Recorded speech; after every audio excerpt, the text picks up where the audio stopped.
Welcome to Season 2 of Ventures Visionaries, Episode 12. Everyday problems are the next frontier. This podcast is about vision, entrepreneurship, and innovation. We discuss the lessons and challenges we continue to face so we can uncover opportunities today and tomorrow. I'm your host, Mordy Hackel. Welcome to the show. Our guest today is Andy Elwood. Today's guest is a serial founder, executive coach, community builder, whose career path spans startups, exits, leadership coaching at the highest level, and now building AI-driven tools, tackling food affordability and transparency. Andy brings a blend of founder grit, human perspective, and future-focused thinking to the conversation. Hey, Andy, how you doing today? I'm feeling great. Thanks so much for having me on. I'm super excited for our conversation. I think that there's so many interesting topics that I think we're going to discuss today. But most importantly, you joked a little bit when we spoke prior about the founder being an addiction. I was wondering if you can explain a little bit about that and talk to us about that. And I think I have an idea, but I think you're going to explain that better. Yeah.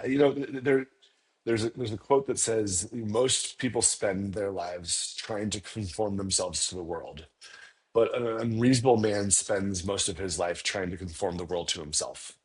And at a certain point, I realized that I was an unreasonable person that would walk through the world and think about, okay, well, I know that this is the way it currently works, but what if it worked this way? And I maybe a combination of my parents raising me with an overdeveloped sense of self-esteem and just being overly curious about, like, if I build this and I put this here, does it turn into this? From a childhood of Legos and a lawn mowing business that ended up generating a lot of cash for me in high school. I kind of saw like the building blocks of businesses, the building blocks of relationships. And when I thought about what's the highest and best use of those skill sets and of community and of curiosity, the founder just kind of was the only thing left on the table that I could be. And so I didn't really fit into many boxes. And so I decided to just not be in boxes. And the founder lifestyle is different for everybody, and it allows you to kind of shape it around you. But as long as you're committed to the problem you're solving, and you have the skill set and the endurance to lean through the hard times that most people don't want to, it's a pretty great way to live. So I kind of feel like I'm very unemployable, and being a founder is the only way I can keep a job. So I think you explained that very, very well. It explains why we get along so famously, even though we've only met a couple of times. I will note that the quote that you suggested about the unreasonable man adapting himself to the world was the quote in my college yearbook. Okay. So There we go. So we get along quite well, and I totally understand about being unemployable. So I appreciate that, and I wonder and hope that this resonates with people in the future, especially since some of the guests who have come on have spoken about the idea of the gig economy becoming much more prevalent over time. Curious to hear what you think about that, as opposed to, say, building corporations, rather having a bunch of individuals who are marketing their skills in the marketplace. Yeah, I gave a TED talk in 2017 called "Careers Are Dead. You Should Euthanize Yours." And my kind of theme of it was that if you think that the map that was available to my parents and to the people of the generations that have gone before us is still available to you, you're out of your mind. Like there was a moment in time where getting a job and retiring from the same company was possible. My dad did, right? My dad nailed it.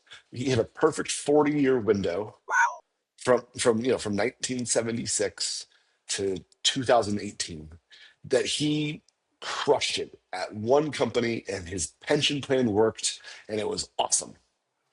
And I've had, I think, 40 jobs in my short career, like in 20 years. Like I have business cards from all sorts of different things that I've lent my time, talent, and treasures to. And so I think that the map that so many people are still trying to follow of get good grades in high school so you can get into a good college, and get good grades in college so you can get a first job. And that first job is going to be with a company that is loyal to you and wants you to be a part of their life and them a part of your life for the next 40 years. And then you'll retire and be able to enjoy your grandkids. I don't think that world really exists anymore. And I think the sooner that people realize that that you have to take a lot more ownership for your life, and your career is a massive part of that, the sooner people will start to like really embrace the opportunities that are out there. Waiting for permission from somebody else is a really, really tough place to be these days. And I think that you don't have to go off and be crazy. You don't have to go off and be a founder, but you do have to take more ownership of your own life. I think that's a beautiful idea. And we're going to take what you just said and probably at least three different conversations. One is education. The other is the ideas that you have on ownership of your career. And there's a couple of others that we'll get to in a little bit, but maybe we'll just start there for a moment. Meaning, like, as a founder, and people who are founders are entrepreneurial, generally speaking, believe that education is something that they need to continue doing their entire life. And I wouldn't say that they look down at formal education, but maybe they don't value it as much. Like, what's your take on that? I think that the the trick about the way that our current education system is set up is that it is designed for credentialing, not for learning. Okay. So the what getting a 4-year degree signals is that you had the maturity over years 18 and 22 of your life to go through a process and to finish something. And I think that made a lot of sense when there was 15 to 20 different types of careers that you could go into. There was a clear track for accounting. There was a clear track for sciences. There was a clear track for mechanical engineers. But how do we even define what most people's jobs are these days? It's a combination of a lot of those skills, and it's impossible to teach all of them in a 4-year period of time. And at the speed with which things are changing in 2026, I almost don't trust anything that was taught 4 years ago about the way the world should work, about the way that technology interacts with us, about the way that systems move through space, and about the way our monetary and political systems and the geopolitical world that we're in. It's constantly updating. And so I am grateful that I have a 4-year college degree. But I have a 6-month-old daughter, and I don't think that she will go to a 4-year college. I don't think that they will exist 18 years from now in the way that they do. And I think that if you look at all of the information that flows through a university, it used to be because that was the only place that you could find that information. Right? It was held in those libraries. It was held in the minds of those teachers and professors and the administrations that organized it in the correct way. All of that information, every single class that you could take at a 4-year college is online for free somewhere. It's amazing. But it's as if somebody took like the library, threw it out in the parking lot and said, yeah, all the information you need is out there somewhere. The current state of the information on the internet is not curated in a way that credentials. And so I think that that's a big opportunity in the future, is finding ways to have, hey, I've actually done the work to understand the thing, and I can transfer that skill. I can imagine a future where Google University has transfer credits to Meta University, and Meta University has transfer credits to Goldman Sachs. And for people that want to go through a more traditional route, you could actually take your transcript like you would if you were transferring colleges. You could take, these are the things I actually know, and here's the proof of those things. And it'll be much closer to a corporate university than it would be to the traditional 4-year. So it sounds like you're almost suggesting that a CV or a resume really is a perpetually evolving educational document that may or may not even live on the blockchain, and your credits or tokens can be traded Exactly. around in your activities. So now I don't want to say a commodity, but I am something that can be traded, or my abilities and my ability to interact with a machine or some form of an LLM or an AI or the next generation Mhm. of whatever any of this might be. Like, Yeah. Okay, so let's bring that back full circle. So your young daughter, who's, what'd you say, 6 months old? Yeah. Well, congratulations.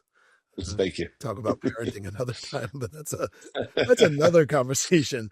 Um, what if you were to just let your mind roam free and imagine Mhm. what her education could be like when she hits first grade Mhm. and how different? I mean, I was at a keynote just, this week where the speaker was talking about 2025 was the slowest amount of change that you will experience for the rest of your life. So the Yeah. pace of change is only accelerating, and I'll take that as an axiom. Sounds like you would Yep. agree with that. So Yeah, if that's 100%. if that's in fact the case, what does it look like when she hits first grade? What does it look like when she hits middle school or high school? Because college, I mean, 20 years, that's a long road. Like Yeah. what does that look like in 4 years? Like what are all these institutions gonna do? Yeah. Yeah. I think that there was a huge crisis of institutions. I don't think there's any other way to say it.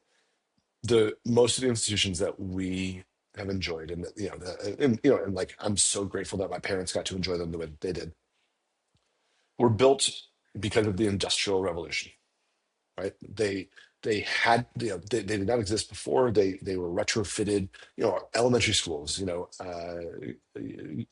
higher education for everyone. Lots and lots of these things happened in the 20s, 30s, and 40s, and they made sense for that moment in time and the disruption that happened between the Great Depression and World War II. We are in the next moment of change, right? There's going to be a step change, and I completely agree with what the gentleman said about the least amount of change that you will experience in your lifetime happened last year. And so when I think about my daughter, the thing that I'm thinking about is optionality. I want her to have the options to learn at her pace and to learn the things that are of interest to her, but to learn things that are building blocks for everything else that she wants to learn one day. And I think that it's my job as a parent to not just trust the school systems or to not just trust administrators of organizations that have been around for a really long time, that she's going to get all the information that she needs from them. I'm going to be a very hands-on, active dad. And especially when it comes to education, because I was homeschooled. I had the very unique privilege of being homeschooled from sixth grade all the way through high school graduation. And my parents would give me my assignment on the first of the month. They said, this is due by the end of the month. And for the month, it was my job to manage my time to make sure I got all of my work done. But if I decided to take a day off because I wanted to go on a field trip or there was an opportunity to see a friend who was visiting from out of town or something like that, they trusted me. And so for me, like very early on, I was entrusted with my education. And that I think made a huge difference because I've always just lived my life since then feeling as though my education was my Mm-hmm. responsibility.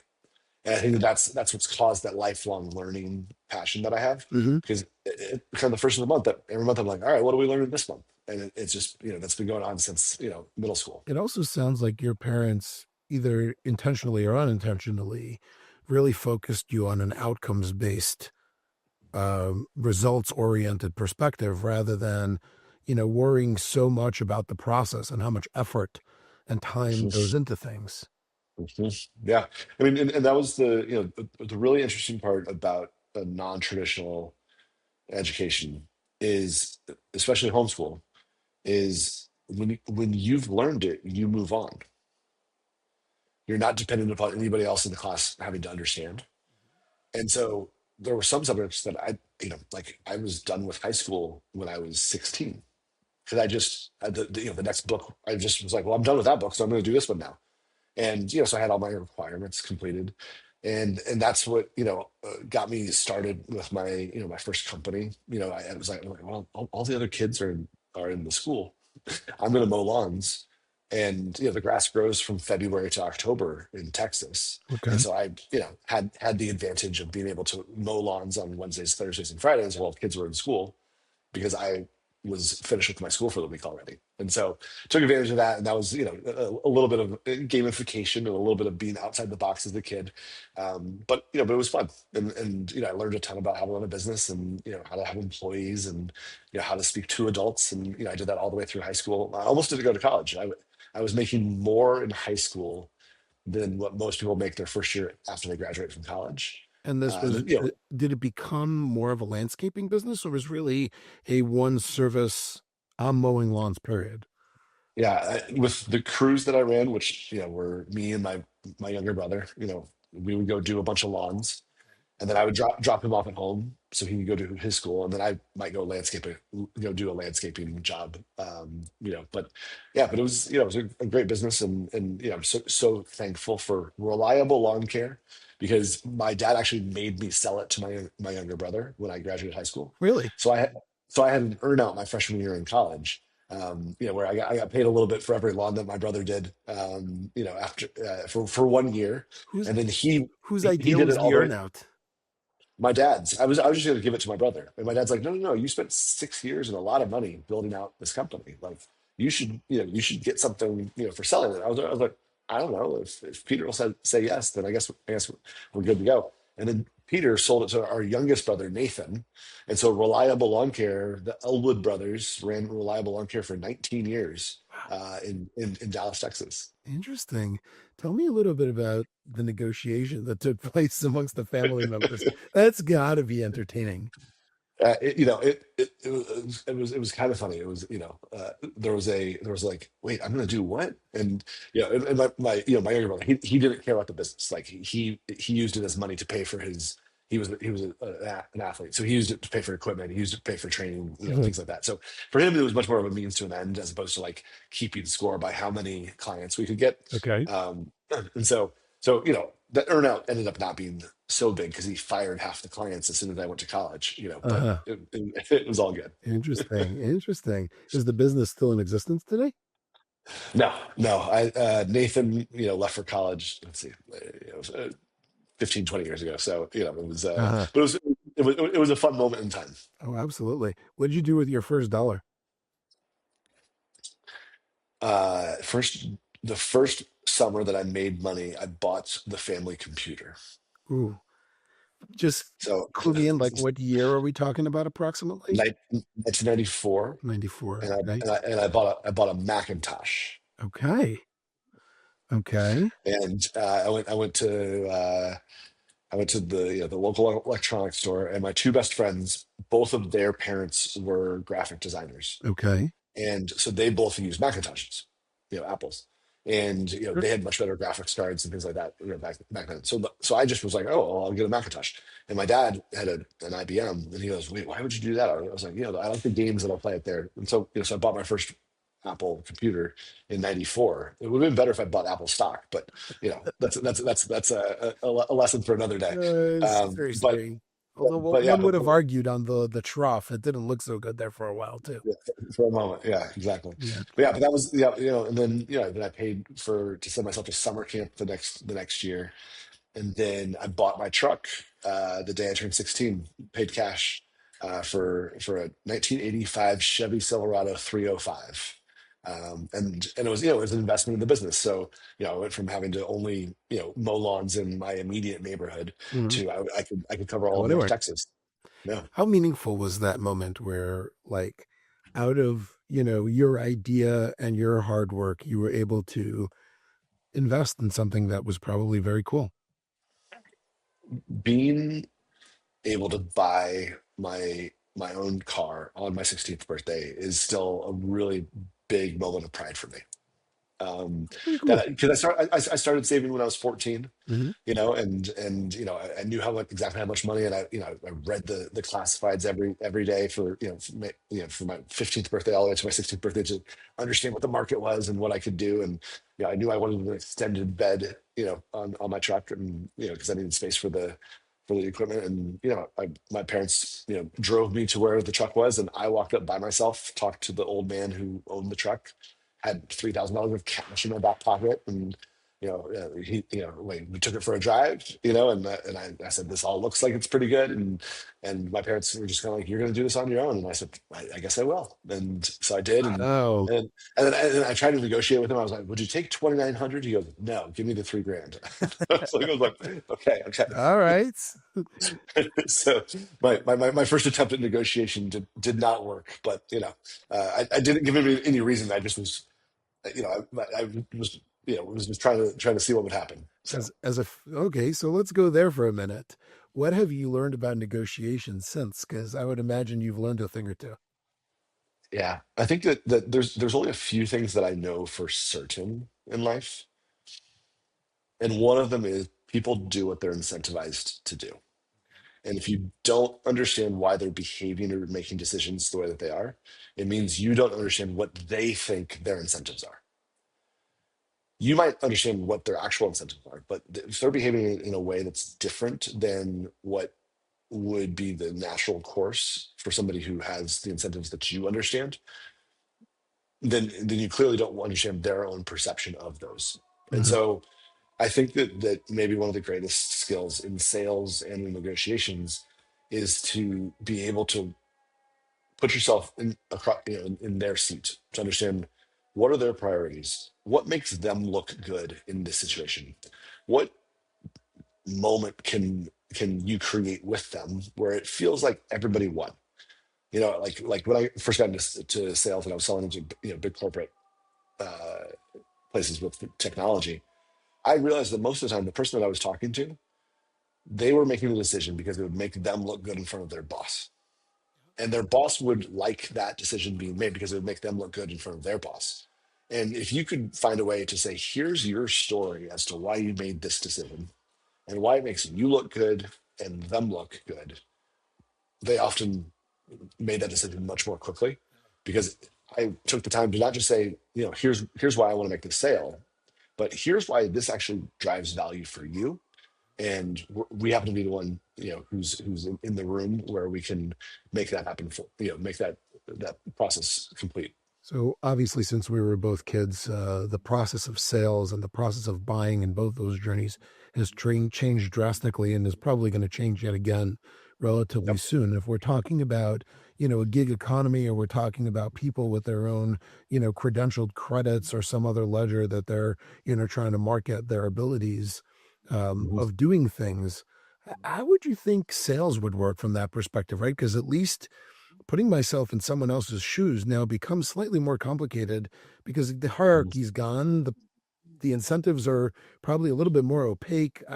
What do you think about all that? I think that it's never been more important to be a part of a community. I think it's never been more important to make time for in-person connections with people because even with the speed that agentic commerce is going to happen, even with the speed that technology is going to move, even with the speed that information will be gathered, ultimately there's going to be a human who either makes the final decision or gives the prompt to the AI under that says under these circumstances this decision can be made.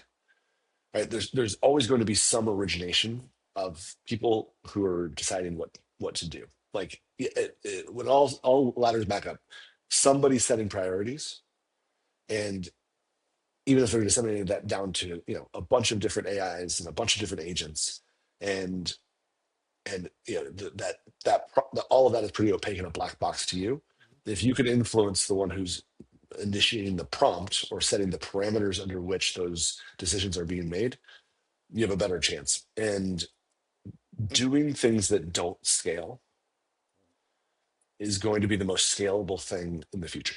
Mm, Taking time to have a cup of coffee with somebody will, because you actually shook hands, like right. you actually saw each other smile, you actually understood something about their day, right? Most people won't, right? There are classes at universities today about how to shake hands, how to do email follow up and etiquette, Really? right? Yeah, and Yeah, it's I'll things trust that you. That sounds pretty ridiculous. and it's to your point, right? That reaction was like, no way, right?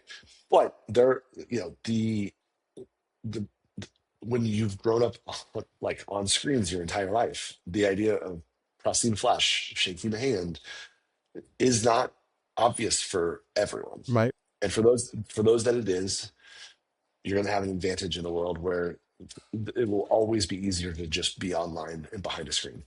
Oh, yeah, there's no question that, you know, as you continue to interact with generations as they progress, that they're avoiding the human contact, meaning they'd rather than sending an email that has to be written in full sentences, you'd rather send a text that if a period appears at the end of it is considered aggressive, which was something I learned recently.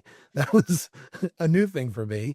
Okay, like, I've not heard that one. Okay, that's a new one for me. well, your kid is 6 months old. I don't know what will be when she's a little bit older, but my kids are a little bit older, and I was educated on the etiquette of texting. Apparently, it's not so nice to write with periods or any kind of punctuation.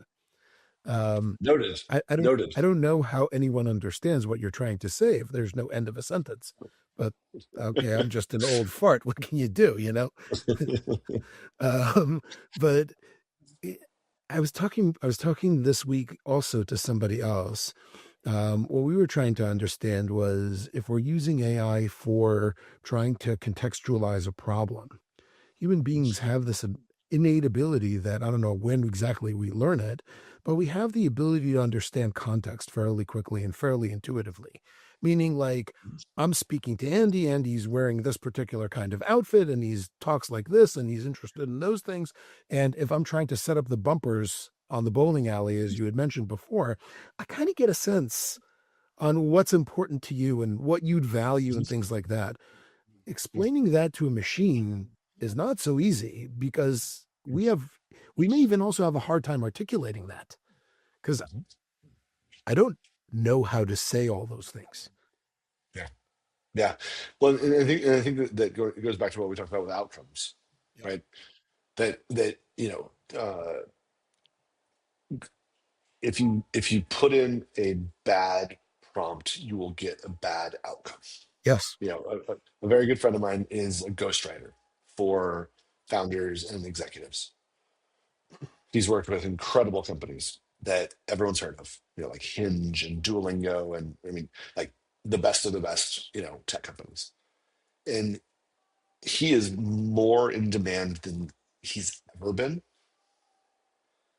because there's so much AI slop.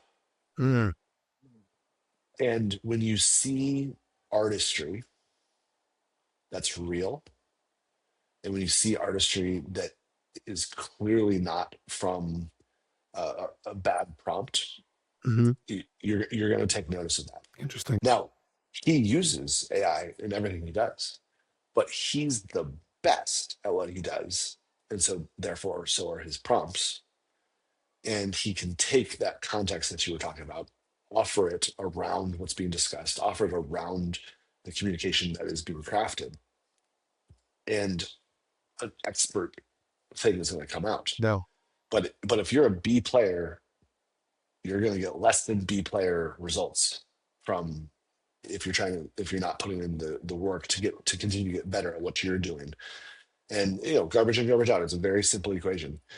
But the best people that I know that are using AI just about all the time, every day, and you won't know because they are taking years and years and years of their own experiences and context, and slowly but surely piecing it into the project that they're working on, slowly but surely piecing it into the training that they've set up for their machines.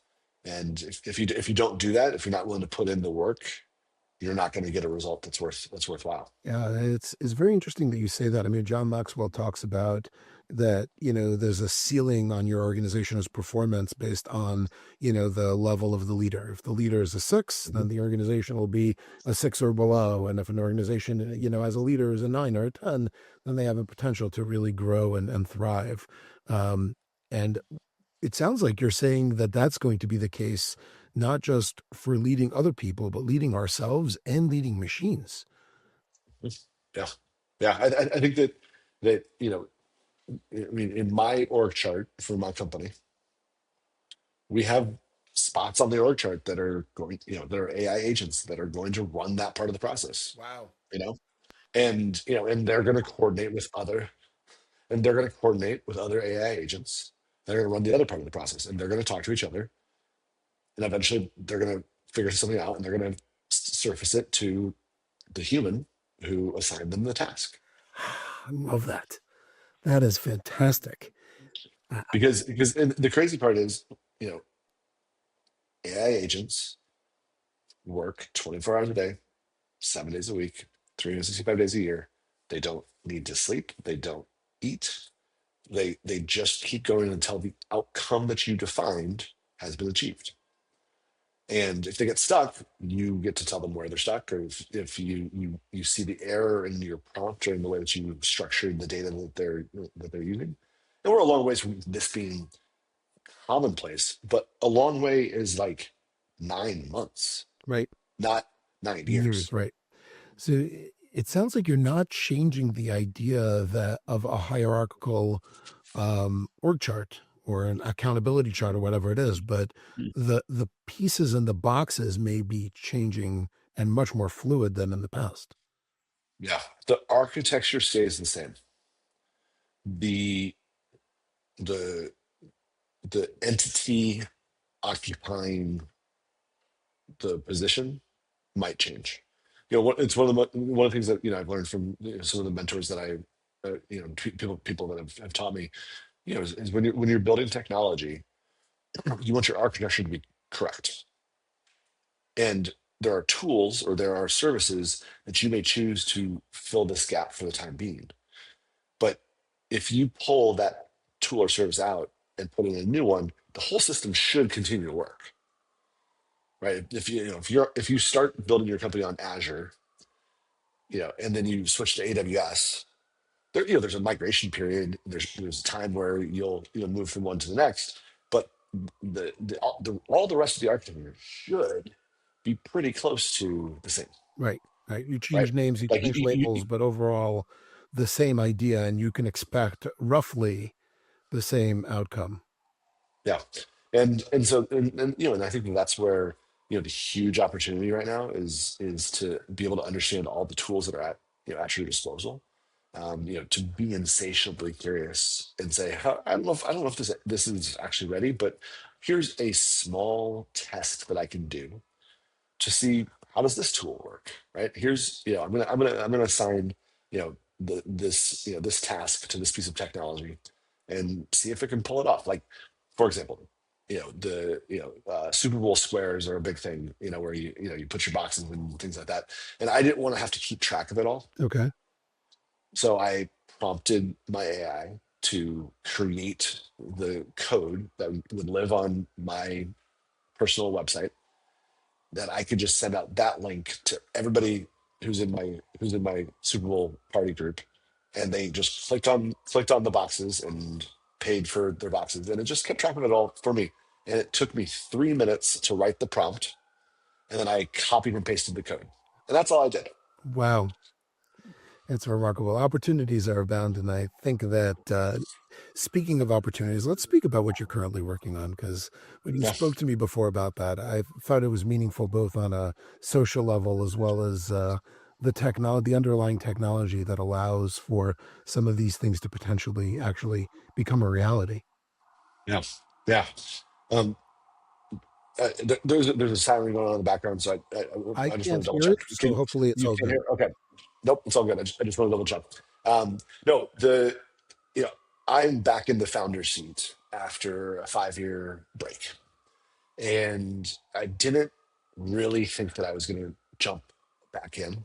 I had spent over 12 years building companies, and when the last one finished, I was like, you know what, I just averaged 187 days a year on planes. I It's a I'm lot. I'm I'm I'm gonna live in New York for a little bit. Like, my mail's been going here for 12 years, but like, why don't I actually just like see a friend in person? And I found time to meet the love of my life and get married. We got a nice apartment. Like, built some projects that I was happy with. I was asked to be chairman of a nonprofit. Like, I was doing a lot of things that I was very happy, and it was very domestic and it was very local. But in that process, I had worked with my executive coach to put together my 4 non-negotiables for what it would take for me to ever become a founder again. Okay. When you're a founder, it's like the sirens that are written about by Homer, where, like, you hear the call and you're like, I'm gonna go over there, and so you have to strap yourself to the boat and like not let the sirens get to you. And So true. So true. and the four non-negotiables that I set for myself, the one that disqualified a lot of things was it had to be a 10-year problem. If I was going to build a company, if I was going to disrupt this nice life that I had found for myself, if I was going to put my family in jeopardy, and all of a sudden Andy's the founder again, and he has to go a little bit crazy to make some things happen, it has to be a 10-year problem. That was the truth. Was it had to be a problem that I didn't know how to solve in less than 10 years. Because there's a lot of things that you could vibe code, and there's a lot of things that you could spin up and like flip. But if I could do that nights and weekends. Right. You know, if I was gonna like go recruit a team, go get investors, like go build something and put my name all over it, I wanted it to be something that I could imagine myself still being in love with the problem 10 years from now. And the opportunity to build in the pricing transparency for grocery space presented itself again. I had tried to build a company in this space in 2013. It's called basket.com. And it unfortunately was a victim of the pandemic. But I learned a lot. And I learned how many families were loving what we'd built. We built a smart grocery shopping list that was saving families over $1,000 a year. Oh, wow. So you tell me what's on your grocery list this week. I'll tell you every store close by that carries it. And the problem that I kind of fell in love with was a source of truth for groceries. Because as families, like we know we've got to buy groceries every single week, Right. but we don't know which store has things in stock. And we don't know which store has the best prices on the things that we want to buy this week. Right. And we all have multiple grocery stores within a 1 mile, 2 mile, 3 mile radius from us. And for every other part of commerce, every other industry, if I indicate what I am intending to buy, there is a source of truth that tells me here's your choices and here's how much it costs and here's the trade-offs. Expedia for travel and Zillow for homes, Auto Trader for cars, now GoodRx for prescriptions. But for the thing we buy most frequently, we just hope that the store close by is gonna do the right thing and offer us a fair price on those things. And so I kind of, that was kind of what we worked on with basket.com. The opportunity to build again, but this time build in the age of AI, this time building in the age of prompting and agents that could be doing the work on behalf of families seemed like a really interesting idea. And so jumped in summer of 2025, and we launched a company called Stretch. And Stretch is a smart grocery shopping list and intelligence layer that helps shoppers understand what their choices are so that they can decide turning left or turning right out of their home can save them 20, 30, 40% on any given week. Wow. And then the shopping list actually gets to know you better and gets to know what your family loves. And then down the line, we can imagine a world where the Stretch shopping assistant will represent the Elwood family and say, Elwood family, a family of three that lives in New York City, spends $1,000 a month on groceries.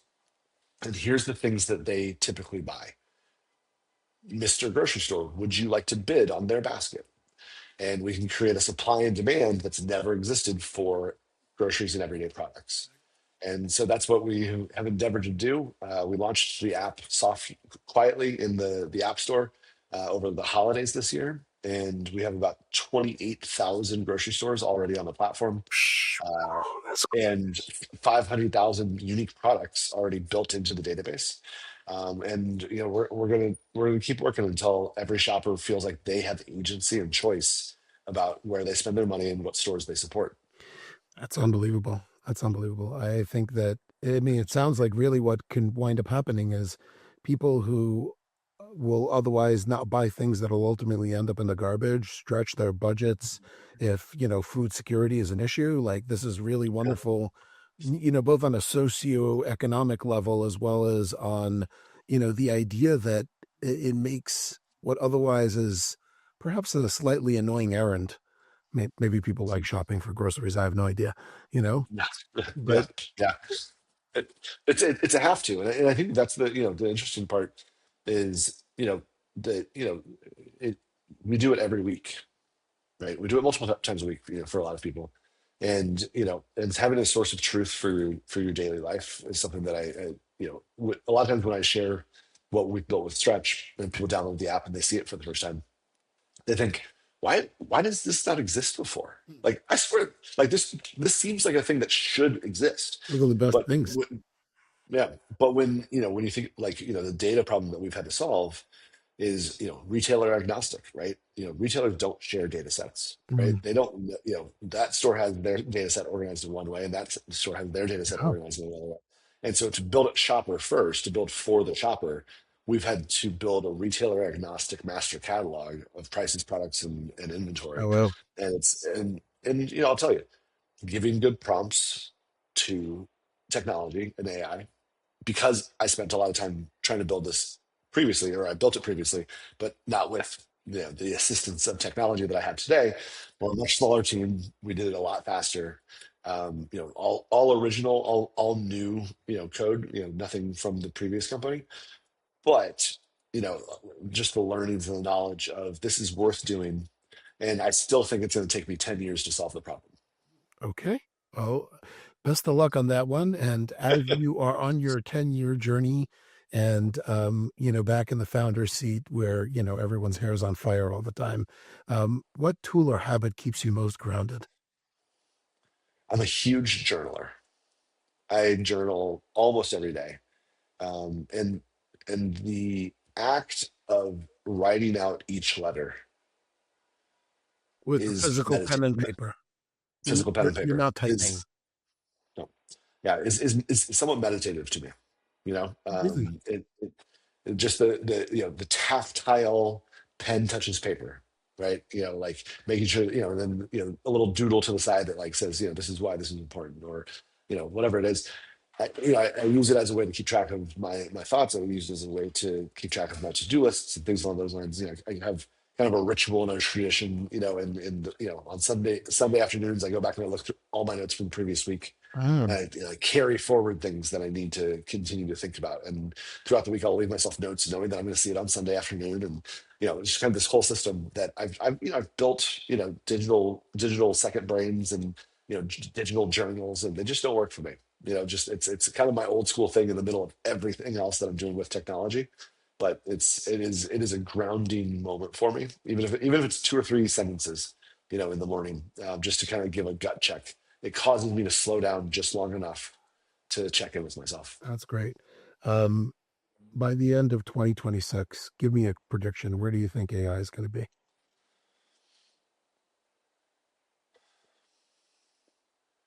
I think the I think we're entering what I would say is kind of the adolescence of AI, where it's been cute, all the things that it's done so far, and when you're a kid, it's okay to be cute, but there's some growing up to do this year in 2026. There's probably some alignment between the big models where they're going to have to get clear on what they will and they won't tolerate as far as security, as far as outputs, as far as the speed with which they're moving. The molt bot fiasco of the past week, where an open source AI agent was put on a bunch of people's computers and people gave it permission and said, you can spend up to $1,000. What would you do to improve my life? And the molt bots created their own Facebook page where they talk about what they're doing on behalf of their humans. The agents are talking to each other and they're spending money on courses for each other. They created a religion. They came up with code words. They came up with, I mean, when the AI was given the prompt, it did what they were What told to do. do? Right. And I think that we're 10 days into kind of this this buzz. So who knows? But by the time this podcast comes out, what will have happened then? But for me, it was just really interesting to watch the coordination efforts of AIs with each other Interesting. and seeing what they chose to do if they were kind of let off the leash. And I think that in the most positive light, it's interesting. But in the hands of the wrong actor, it's terrifying. Yeah, And I think that having some sort of industry standard, some sort of nuclear proliferation of here's agreement. what Yeah, we do yeah, because of AI, I think is a really interesting thing that I am not qualified at all to weigh in on what it should be. But I do think that that type of coordination, that type of seriousness, is what I hope we will see by the end of 2026, because I think that it's important for our country. It's important for the world. cool, cool. Any passion project you're working on these days, aside from all the work stuff? I have a gentleman's dinner society in New York City that I am really passionate about. The group of guys that we've all met over dinners, over the past few years, and we're like, hey, we should do this again, and we should do this again. Turned into quarterly happy hours, and the only thing that about the other people attending the quarterly happy hours is that they attended one of the dinners, and then the quarterly happy hours turned into monthly meetups to talk about a specific topic. And then monthly meetups have now turned into every Friday morning from 8 to 9 a.m. We get to go, a mass text is sent out and says, this is the coffee shop where we'll be. Swing by if you If you're around. want to if you're around. And last week there were two of us that were there, and this morning there were eight of us. And just having community, and especially like men getting the chance to just be a little bit vulnerable and to ask some questions that you probably can't ask in a co-ed setting. I mean, like, men, when it's all said and done, and and I mean this with all due respect, men are idiots when women are around. Like, it all just gets wacky, You could have just stopped the sentence with "men are idiots," but okay. but the thoughtfulness, the intentionality of this group of guys that don't have anything in common except that I cooked them dinner once, and then it turned out they actually have a lot more in common, has been something I've been really, really proud of. And so I'm grateful for that. And that's they threw this group of guys last summer threw me a bachelor party Interesting. as I was becoming a father. They I love it. said, "Hey, we're gonna have some fun one night," and And this is one of the going to be guys your opened up. last party before. I love that. It was my last party, and that was 9 months ago. So yeah, I love it. I will say that it's really commendable to be focusing on healthy masculinity as opposed to whatever else is going on in the news. I'm not getting into that now, but like only to say that I think that there's a lot of need for them, and I think that men in particular are very much seeking things like that out. yeah. And I'll tell you a funny aside to that point, just of the men seeking it out. Have been more than a couple of my wife's friends who have said, "Can my husband go to Andy's dinner group? He needs a friend." I love that. I love that. and and we've welcomed a few of them in, and they've been awesome. That's great. So it's been fun. Like and now that we have the weekly coffee, we're just like, hey, swing by, grab coffee, and we get to know them over coffee, and then maybe we'll invite them to the happy hour, and maybe the happy hour will invite them to the next dinner. It's fun. It's nothing organized. We're not trying to make it a big thing, but it just it's turned into this little dinner society that we're proud of. That's fantastic. Andy, just a quick question for you. If any of the listeners want to reach out and connect with you, how should they best do that? Yeah, AndyEllwood.com is where I try and keep everything current. There's a contact form there, or Andy@AndyEllwood.com is my email address. I'm also at Andy Elwood on every social media platform, because I grew up on social media, so I just made sure I got my username as soon as I could. So That's great. Thank you. Thank you for sharing that. Let me just wrap up with gratitude towards our sponsor. Season 2 of Ventures and Visionaries is sponsored by KJ Technology. KJ Technology provides business and technology advisory services. They help leadership teams align business goals with technology initiatives so that the plans, the people, and the tech teams are all pulling in the same direction. I guess at this point, they should probably add an AI bots into the org chart. KJ's team of experts help with proactive IT management that solve real-world business challenges. For a complimentary consultation, email info@kjtechnology.com or call 646-556-6500 and select the sales option. Thank you so much.